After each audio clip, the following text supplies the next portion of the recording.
This week's video should be a schos and refuah shleima for my uncle Berish, Doverish ben Shifra Tzivya, and it should also be a schos and refuah shleima for Mrs. Perlman, whose name is Yehudis Shifra Bas Malka. At the end of this video, I have an exciting update on Simcha Dov. We had another great mitzvah which I would like to be able to share with you. Davening's greatest beauty is its greatest challenge to teach. For davening is really about a relationship with Hashem. And the way I relate to Hashem is different than the way you relate to Hashem, which will be different than the way another person relates to Hashem. A whole class cannot relate to the way a teacher relates to Hashem. So what are we doing when we teach davening in school? So the answer is we teach the mechanics. We teach kriya. We teach pronunciation. We teach the halachas. We teach what to do. We practice and we develop habits. And we even strive for inspiration. But the truth is, to teach davening is really impossible to be done in a group setting. Here, look at this picture. At first, this picture is heartwarming and even endearing. But if we think about it, it actually depicts the problem we're describing. Here you have students that are imitating their Rebbe.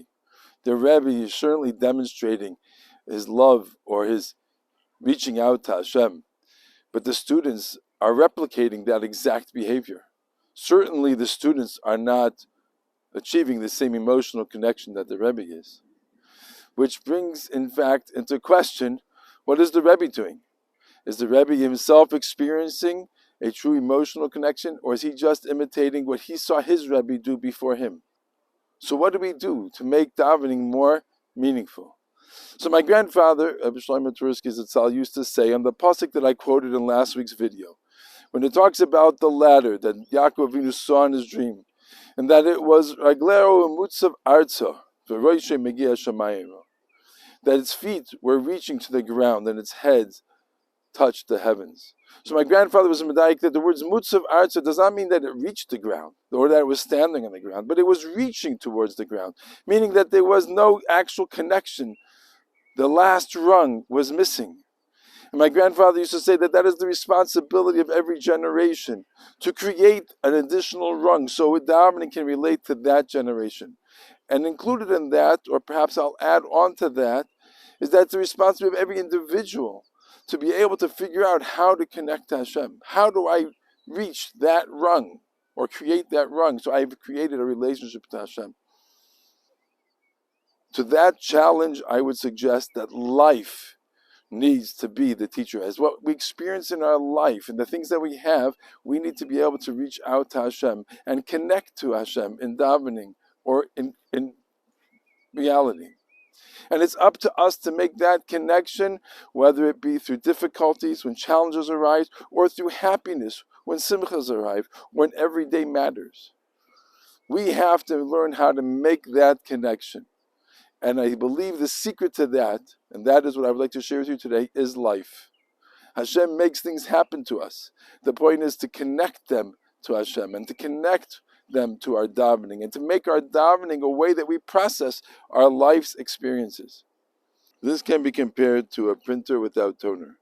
The printer could be working fine, the mechanics are in place, but as many times as you hit print, you will only produce a blank piece of paper. When we learn how to daven, and even if we know the mechanics and we know how it functions, but if we don't have the toner, it's not going to feel very successful. Life, I believe, is the toner. We need to be able to find a way of plugging life into davening. And then when we hit print, we'll begin to see a very different experience and be able to begin to feel the connection that exists. In our past videos, I have done that a number of times. My personal experiences, I've shared with you how to find those hidden inside davening. And I encourage you to do the same thing, to be able to find ways that your life's experiences can be connected back to davening, and in order to make davening more meaningful. Many people have suggested different ways how to try and make davening more meaningful. I remember my Rosh Hashiva Zatzal used to say that they were advised by their mashgiach to carry a notebook along with them, and when they have a question about davening, to write it down and then to think about it. And I have done that myself, and there have been many questions that I've answered many years later, which has indeed been very meaningful, to be able to have a question that you sit on for a while and you come up with an insight. Other people talk about learning a sefer, that's meaningful to them, or hearing a shir. But either way, that's somebody else's experience, and we need to learn how to make it real, how to make our life experiences connect to Hashem.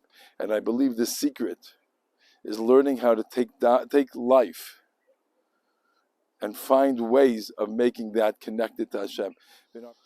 Mitzvah Hashem, next week we will talk about a third insight that I would like to share with you as we work on building our kavanah and making our davening more meaningful. Here's another great story, and it was an improvement for Simcha Dov, so I'm happy to be able to share with you this update. Simcha Dov was having difficulty hearing. This was coming from laying in bed, and as we do things, as we chew and we swallow and all sorts of things happen, that really keeps the moisture that's inside moving, and it doesn't build up inside our ears. However, Simcha Dov, as he's stuck in bed, was getting a buildup of moisture on the inner side of his ear, and it was and the inside of his ear, and it was making it harder and harder for him to hear. This, besides having the obvious difficulty of himself being able to hear, but he would play when he would be watching different videos or listening to people, he had to put it on very high, which was making it very difficult for the rest of us to be able to try and work in a room next to Simcha Dov because of the noise level was deafening. So we had spoken to a doctor, and he had come to the house and said that there is a procedure they can do, similar to they do with children who have ear infections, but it needs to be done in the hospital. And we all know getting Simcha Dov into the hospital is not so simple, and certainly we would be afraid of getting him back out, because that has not been so easy either. So we didn't really do anything about it yet. My wife had spoken to a Mrs. Shoshana Cohn, who is Mrs. Gila Saltzman's sister, who works in Hadassah, and she said, this is silly. She spoke to a doctor there who's one of the head doctors there, I think, in ENT, and he said there's no need to bring him to the hospital. This type of procedure is able to be done at the bedside in our house. So last week he came to the house. I was his assistant, and we performed the procedure, and Baruch Hashem, he put in a tube into both of his ears, and now he can hear. It's unbelievable. Baruch Hashem, thank you very much to Mrs. Cohn for doing that, and then thank you to the doctor, and Baruch Hashem, that he arranged for this mini Yeshua to take place and really improve both the quality of Simcha Dov's life and ours as well. Baruch Hashem, you do find that there are people who are willing to go outside the box in order to help another Jew.